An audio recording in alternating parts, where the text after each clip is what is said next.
বাংলাদেশের রাজনৈতিক ইতিহাসে এক ঐতিহাসিক মোড়। অন্তর্বর্তী সরকারের এক প্রজ্ঞাপনে আজ দুপুরে আনুষ্ঠানিকভাবে নিষিদ্ধ ঘোষণা করা হলো দেশের বৃহত্তম রাজনৈতিক দল বাংলাদেশ আওয়ামী লীগ এবং এর সব অঙ্গ ও সহযোগী সংগঠনের যাবতীয় কার্যক্রম। স্বরাষ্ট্র উপদেষ্টা মোহাম্মদ জাহাঙ্গীর আলম চৌধুরী স্বরাষ্ট্র মন্ত্রণালয়ের সম্মেলন কক্ষে এক ব্রিফিংয়ে এই ঘোষণা দেন।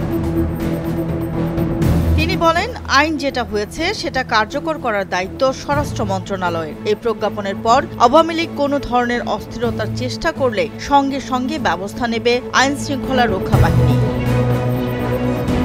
সরকারি প্রজ্ঞাপনে বলা হয়, সরকার যুক্তিসঙ্গতভাবে মনে করে সন্ত্রাস বিরোধী আইন ২০০৯ এর ধারা ১৮-র ১ অনুযায়ী আন্তর্জাতিক অপরাধ ট্রাইব্যুনালে বাংলাদেশ আওয়ামী লীগ এবং এর সব অঙ্গ সংগঠন, সহযোগী সংগঠন ও ভ্রাতৃপ্রতিম সংগঠনের নেতাকর্মীদের বিরুদ্ধে বিচার শেষ না হওয়া পর্যন্ত দলটি এবং এর সব অঙ্গ সংগঠন, সহযোগী সংগঠন ও ভ্রাতৃপ্রতিম সংগঠনের যাবতীয় কার্যক্রম নিষিদ্ধ ঘোষণা করা দরকার।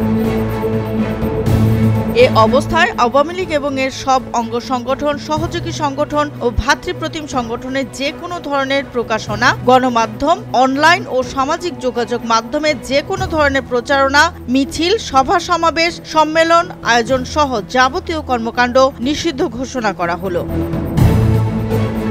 স্বরাষ্ট্র উপদেষ্টা বলেন, রাজনৈতিক সংগঠন হিসেবে আওয়ামী লীগের সব ধরনের কার্যক্রম নিষিদ্ধ করে প্রজ্ঞাপন এরই মধ্যেই হয়ে গেছে। অধ্যাদেশ অনুসারে বিষয়টি বাস্তবায়ন করার দায়িত্ব আমাদের। গত শনিবার রাতে রাষ্ট্রীয় অতিথি ভবন যমুনায় অন্তর্বর্তী সরকারের উপদেষ্টা পরিষদের বৈঠকে এই সিদ্ধান্ত গৃহীত হয়। তবে তখনও ছিল অনিশ্চয়তা, অপেক্ষা ছিল প্রজ্ঞাপনের। আজ দুপুরে সেই অপেক্ষার অবসান হলো এবং শুরু হলো এক নতুন অধ্যায়।